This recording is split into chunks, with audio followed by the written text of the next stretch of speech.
Kepada jajaran untuk tindak pidana korupsi kerugian keuangan negara di bawah 50 juta untuk diselesaikan dengan cara pengembalian kerugian keuangan negara sebagai upaya pelaksanaan proses hukum secara cepat, sederhana, dan biaya ringan. Perkara korupsi dengan nilai kerugian keuangan negara di bawah 1 juta rupiah. Sebagaimana yang telah kami sampaikan di atas, bahwa perkara tersebut tidaklah berkaitan dengan kerugian keuangan negara, namun terkait dengan upaya pemberantasan pungutan liar atau saber pungli. Untuk tindak pidana korupsi yang kerugian keuangan negara di bawah 50 juta rupiah, agar diselesaikan dengan cara pengembalian kerugian keuangan negara sebagai upaya pelaksanaan proses hukum secara cepat, sederhana, dan biaya ringan.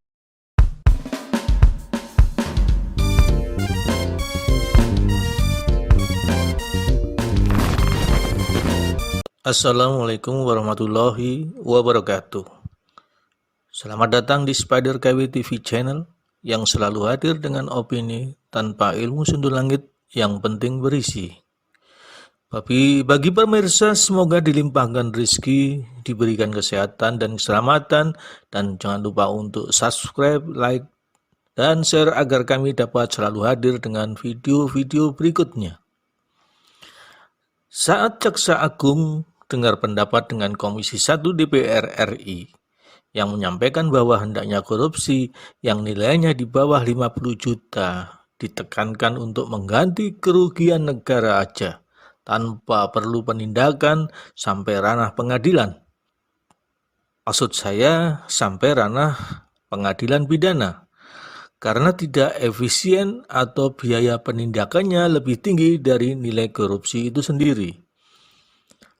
Untuk lebih jelasnya kita lihat potongan video berikut ini. Kepada jajaran untuk tindak pidana korupsi kerugian keuangan negara di bawah 50 juta untuk diselesaikan dengan cara pengembalian kerugian keuangan negara sebagai upaya pelaksanaan proses hukum secara cepat, sederhana, dan biaya ringan. Perkara korupsi dengan nilai kerugian keuangan negara di bawah 1 juta rupiah. Sebagaimana yang telah kami sampaikan di atas, bahwa perkara tersebut tidaklah berkaitan dengan kerugian keuangan negara, namun terkait dengan upaya pemberantasan pungutan liar atau saber pungli.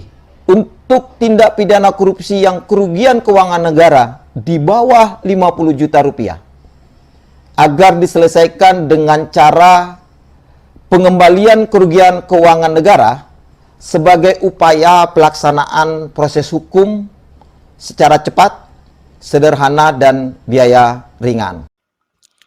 Kalau korupsi di bawah 50 juta bukan tindak pidana, termasuk suap dan pungli dengan nilai 1 juta ke bawah. Padahal potensinya apabila tidak ditindak secara serius, kerugian yang ditimbulkan bisa mencapai ratusan juta bahkan miliaran. Lalu bagaimana dengan tindak pidana penipuan atau pencurian misalnya, nilainya di bawah 50 juta yang terjadi di masyarakat? Apakah yang demikian tidak membuat ketimpangan dan ketidakadilan?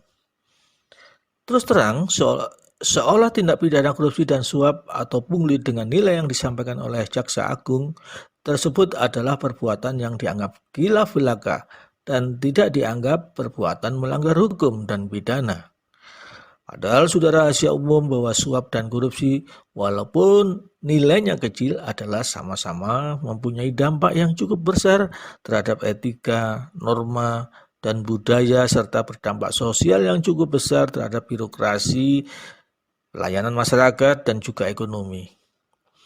Sebagai rakyat biasa, tentu saja saya tidak mengerti apa maksud dan tujuan pernyataan Jaksa Agung tersebut. Apakah perbuatan korupsi di bawah 50 juta hanyalah sebatas penyitaan aset tanpa perlu ditindak secara pidana? Begitu juga dengan pelaku suap atau pungli. Kemudian bagaimana dengan maling ayam atau maling HP, kemudian penipuan di bawah 50 juta, apakah tetap dikategorikan pidana? Terus terang saya nggak paham maksud pernyataan Jaksa Agung. Dan mudah-mudahan bukan solusi, tapi hanya halusinasi. Bagaimana pendapat Anda? Wassalamualaikum warahmatullahi wabarakatuh.